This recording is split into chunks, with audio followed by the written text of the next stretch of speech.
Next speaker is Ann Kernahan. She is a member of a Gold Star family. Former owner of Switzerland Cafe that we all know and love. Welcome to the stage, Ann.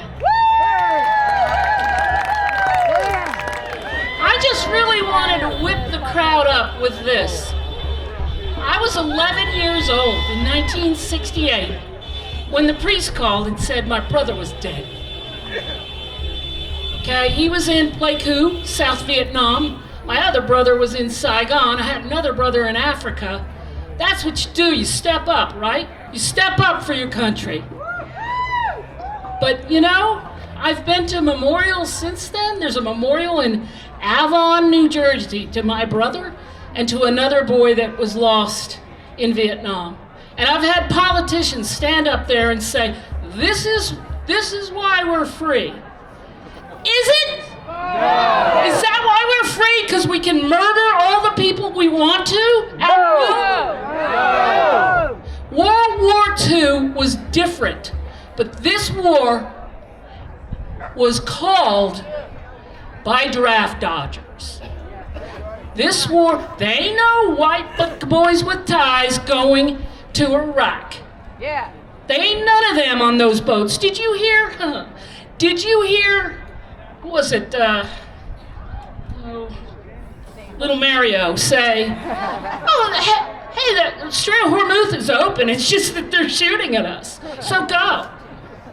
Y'all, I am here to tell you what it feels like to lose a brother as a POW or a sister or these people protesting. This 50 years ago, and I could cry today about it.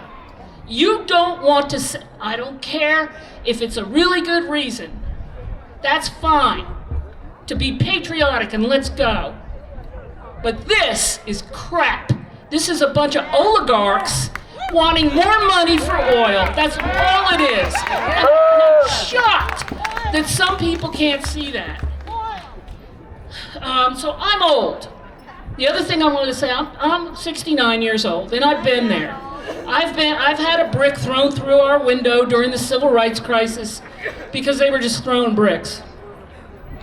And I had a brother that worked in a big, like a Dillard's, up in Asbury Park, New Jersey.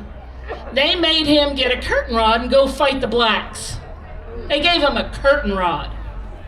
Y'all, we've been through this. We learn these lessons. We know as the Saturday Night Live says, we notice. Yeah. Doctor, we notice. Yeah.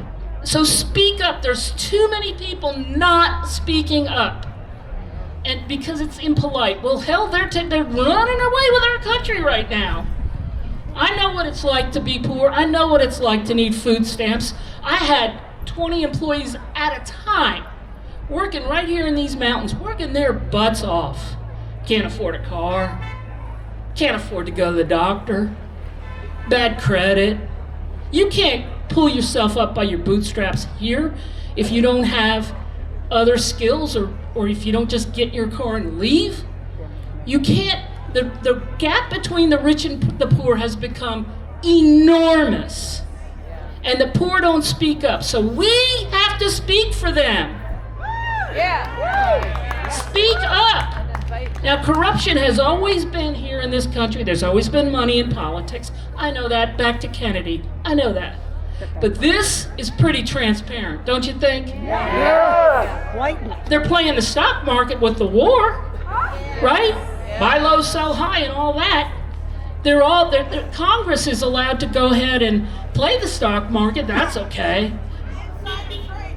And we have insider trading, Citizens United now, so people can get tens of hundreds of thousands of dollars of donations to run for office, which is why a regular person can't. Y'all, we have to speak up for people who can't, and we need to encourage other people to speak up, and we need to talk to our, ignorant neighbors, and try and find a way to find common ground. Here's my common ground. Something everybody can agree with. Talk to your friends about this. Money. It's all about money. And if you ain't got none and you think these people are gonna help you out, you're a special kind of stupid. That's all I have to say. Thank you for listening.